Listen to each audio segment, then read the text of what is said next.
General Alexandre de Beauharnais, who took the place of Custines, had also been a member of that constituent assembly, so replete with honorable men. He had neither the faults of his predecessor nor his habit of command. The former was violent to an excess, and sometimes incapable of listening to the voice of reason. Still, he was beloved by the soldiers for his frankness and popularity. Monsieur de Beauharnais, on the contrary, had a cultivated mind and a calm temper. He was fond of order and discipline. His activity was boundless. His perception was quick and accurate. His valor cool and brilliant. The army soon became fond of him, modest and even a little circumspect. He showed reserve in the presence of the troops, and as he did not say much to them, he did not inspire them with the same enthusiasm as General Custine, who liked to make speeches, knew the names of every private soldier, visited the men in the camp and hospitals, and whose blunt good humor and repartees were quoted everywhere. General Delisle was also superseded and summoned to Paris, where he was thrown into prison. His successor as chief of the staff was Lieutenant Colonel Clark, of Irish extraction, who some years before had been attached to the Duke of Orleans. At the battle of the 17th of May, he commanded a troop of the 2nd Regiment of Cavalry, his horse having been killed in a charge. And being unable to procure another, he took up a musket and placed himself in the ranks of a company of grenadiers. That action was then considered as very courageous, and he was made a colonel. Monsieur de Beauharnais took him for chief of his staff and procured him in the rank of major general. Monsieur Clark added to a taste for his profession all the suppleness of a man who wished to advance, and that sort of spirit of intrigue for which his countrymen are reputed. He left the army on the 12th of October, having been superseded and sent to Paris. That campaign was the only one in which he ever served. He died a Marshal of France. I shall have more than one occasion to mention him, and although I have cause to be dissatisfied with him, I do hope to do him justice.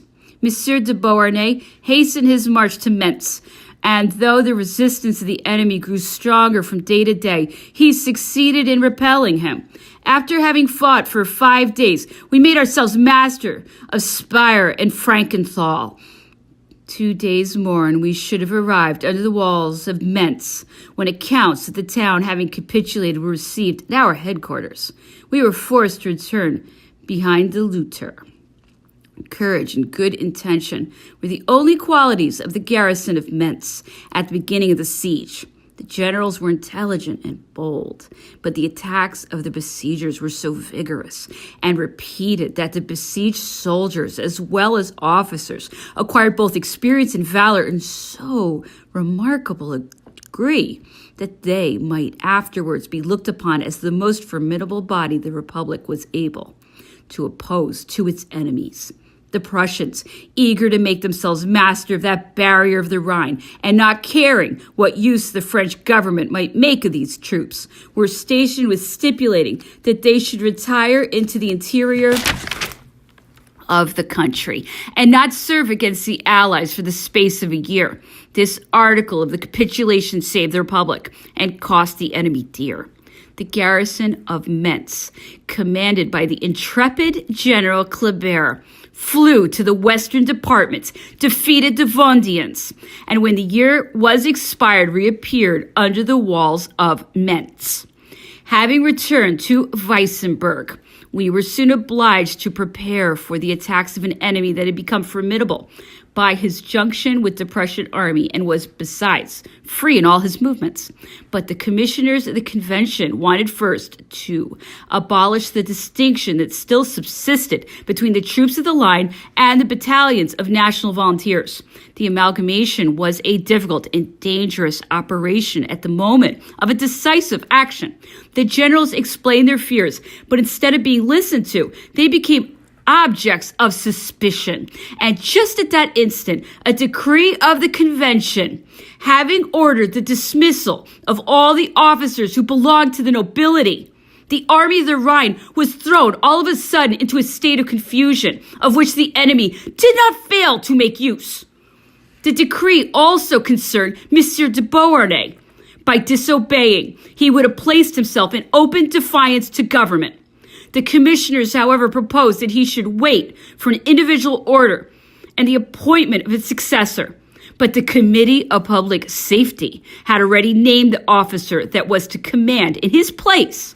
The choice had fallen on General Delmas, a young man of great merit, but as yet too inexperienced for so important a command in such difficult circumstances. He was, besides, at Landau, and that town being blockaded, his return to the army was impossible. General Beauharnais was deeply grieved at leaving the army. His noble spirit could not brook the thought of departing from the scene of the glorious contest, to which the voice of the country called all Frenchmen. In returning to the interior of the Republic, he moreover was exposed to innumerable dangers. He had constantly supported the system of representative government, and although he felt the necessity of defending a republic born amidst storms, yet the system of the Jacobins and their cruelty inspired him with horror. All the members of the Constituent Assembly were persecuted, and even the purest and most prudent conduct was far from ensuring him tranquility in an obscure retreat. I was in his closet at the moment that he was confiding his grief and regret to the bosom of his faithful friend La Horrie, who had been his secretary, who was then one of the officers of his staff. This gentleman advised him to attack the enemy and seek an honorable death, rather than expose himself to all the outrages of his foes in the interior of France. The advice was more courageous and wise. The general answered, I must first of all consider the interests of the army in my country. I do not flatter myself as to my future fate. But the death of so many brave men must not rest on my head, nor all the fatal consequences of a defeat. The army will perhaps be commanded by a more fortunate chief. Besides, the decree that supersedes me is positive. Even victory would be looked upon as a crime, and I see no possibility of gaining one at present. We have scarcely 35,000 men in bad order, and the enemy have 80,000. My death would be of no use. I must go. The day after, he resigned his command and left the army, which remained without a commander in the presence of a formidable enemy, and the organization went on but slowly. Little attention was paid to that state of disorder. 40,000 farmers arrived without arms or regimentals. They were undoubtedly well disposed, but they had no experience, having never faced the enemy.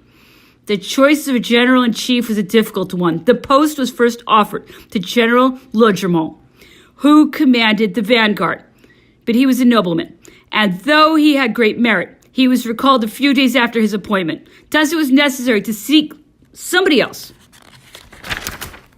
And one Colonel Corbin did not fear to take the burden on his shoulders.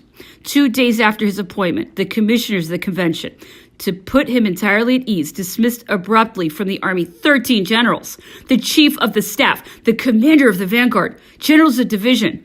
No one was spared. This foolish measure was adopted on the 12th of October, 1793, and on the 13th at 4 o'clock in the morning.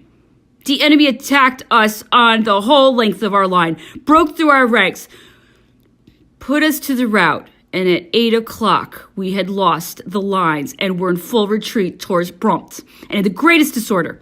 By good luck, our 40,000 peasants were so active in their flight, they did not long embarrass our retreat.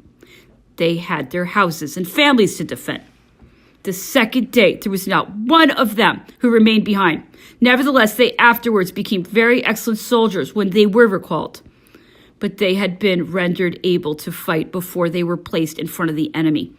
The rear guard was well enough commanded to cover our retreat. It fought courageously on the heights of Bront during a whole day, so that the army had time to arrive at Agenau. There the commissaries and the general-in-chief deliberated whether it would not be best to retire to Saverne and leave Strasbourg to defend itself. Happily, before they came to a resolution, they thought it necessary to consult Monsieur de Villemonzy, Commissary General of the Army. He declared that Strasbourg, having constantly furnished the army with provisions and stores, its magazines were completely exhausted, and at some time would necessarily elapse before the town could be put in a state to support a siege, so that If left to itself, it was to be feared it would be obliged to capitulate. Monsieur de Villemonzy was taken prisoner at Agunau, where he had remained to keep an eye on the evacuation of the magazines. The general opinion at the time was that he had delivered himself up. If that be true, I think he acted wisely. He would undoubtedly have been arrested on his arrival at Strasbourg and probably have died on the scaffold. He passed for an enemy of the Republic. I can say nothing as to that. All I know is that he was a well-bred, agreeable man, and that his situation was an object of envy. Villemonzy's observations made the council resolve to cover the town. The headquarters were established at Schiltigheim, a village a league from Strasbourg. The army extended in a line of more than 10 leagues from the banks of the Rhine to Saverne, and until orders from the government could be received, the chief commanded was entrusted to General Michau. This temporary choice was a wise one. General Michau was a prudent man who felt the danger of his situation and who did his utmost to make the best of it, presenting to the enemy an appearance of strength that forced them to be cautious. It was Wurmser who commanded the combined armies opposed to us. With a little more resolution, he might have beaten us once again, and perhaps made himself master of Strasbourg. But he reckoned on the friends he flattered himself that he possessed in Alsatia. He was persuaded that the bad government of the Jacobins and his own intrigues would make the whole population of the province fly to him. He was mistaken. The Austrians were still more detested than even the Jacobins, for the Alsatians were Frenchmen. While he was contriving low intrigues, the army had time to recover, and the eastern frontiers were saved. At last, the arrival of the general-in-chief was announced, but our astonishment was great when we heard the name of Pichegru. He was completely unknown to the army. After many inquiries, we learned that he had had an obscure command in the Department of the Upper Rhine, that he had served in the artillery of a non-commissioned officer, and that he had little while before been chief clerk in the War Office. The name of Pichegru, which a short time after became famous in France and all over Europe, was mentioned with contempt by all the giddy-headed youths of the army. A few days were, however, sufficient to gain him the esteem of everyone. I was still on the staff and was one of the first persons who saw him. He was about 35 and of middling size. His eyes were fine, full of fire and intelligence. His air was martial and his deportment calm and dignified in the highest degree. He began by restoring order in the army and by rectifying as much as possible all that was faulty in its positions. He again inspired the troops with a consciousness of their strength, spoke to them of their duty without harshness, and promised them success without exaggeration. The winter was then in all its rigor. Many were the obstacles to be surmounted, but they were the same for both armies. The Prussians and Austrians did not agree well together. Their generals hated one another, and Monsieur de Wurmser appeared timid and irresolute. Our part was therefore to make use of the favorable chances those circumstances presented us, to attack and raise the blockade of Landau. We soon received reinforcements, and Saint-Just, a member of the Committee of Public Safety, arrived unexpectedly at the army. The conduct of that young man made me acquainted with the existence of a government most terrible from its energy. While we imagined we were swayed by a turbulent and stupid assembly, Saint-Just severely reprimanded his colleagues and sent several of them away. He asked also an account of the causes that had led to the loss of the lines of Weissenberg. He arrested several generals and 8 or 10 superior officers. Among them were the poor noblemen who had not yet left the army. A sanguinary tribunal sentenced them, and they were shot in front of the ranks. This was a useless act of cruelty, for no treason had been committed, and the loss of the lines was much less owing to the generals and to the bad measures of the commissioners of the convention. But Saint-Just had read that the Romans sometimes made use of cruel severity to reestablish discipline among their troops. And that man, who imagined he possessed the genius of Sylla because he had his cruelty, thus made a prelude to the scenes of murder, which a few months after he extended all over France. He probably thought he had made a just compensation by threatening the president of the atrocious tribunal he had employed. This man was a wretched foreign priest called Schneider, who gloried in his assumed title of the Marat of the Rhine. For several months, he had acted as president of the tribunal and general of the Revolutionary Army and terrified Alsatia with his cruelty and debauchery. He used to travel through the province, followed by judges who were no better than robbers, and by soldiers who were his executioners.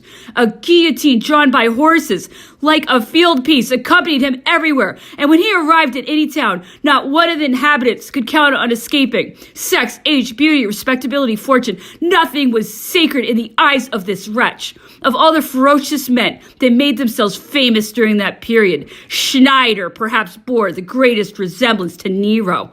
The sight of death and blood gave him a sensation of unspeakable delight. The examples of this monster of cruelty have in them a sort of originality that makes one shudder, and one would wish to doubt their truth if the testimony of 100,000 inhabitants and the evidence of facts were not certain proofs of their existence. Saint-Just had the monster arrested and sent to Paris. There he was condemned, not for the crimes he had really committed, but for prior conspiracies that never existed. So far was justice reviled in those deplorable times. The campaign opened in the month of December. The right wing of the army was commanded by General Saint-Cyr and the left by General Desaix. General Hoche, who was at the head of the army of the Moselle, seconded our movements by vigorous and perpetually renewed attacks. Brilliant, though dearly bought successes brought us to the heights of Bront. They caused us both to love and respect our new general-in-chief. It was near Bront that we had a cavalry engagement with the corps of Condé, in which we were on the point of taking prisoners a part of that corps with the three princes who commanded it. The Duke of Bourbon was wounded, but he escaped by the devotion of the brave men that surrounded him, and by one of those chances, the influence of which so strongly modifies events. An officer of the 39th Regiment of Dragoons called Dieudonné had distinguished himself by valor on those same heights of Bront during our retreat. The commissioners of the convention sent him to Paris to present 2 standards he had taken. He was received with marked distinction by the assembly, and he returned to the army a month afterwards with the rank of general of brigade. In the battle which might have been so fatal to the Bourbon princes, Dieudonné commanded 2 regiments. That was too much for his experience. He did not know how to develop them in due time, and the princes were saved. His error was considered a crime. He was arrested and sent to Paris as a traitor. He died on the scaffold.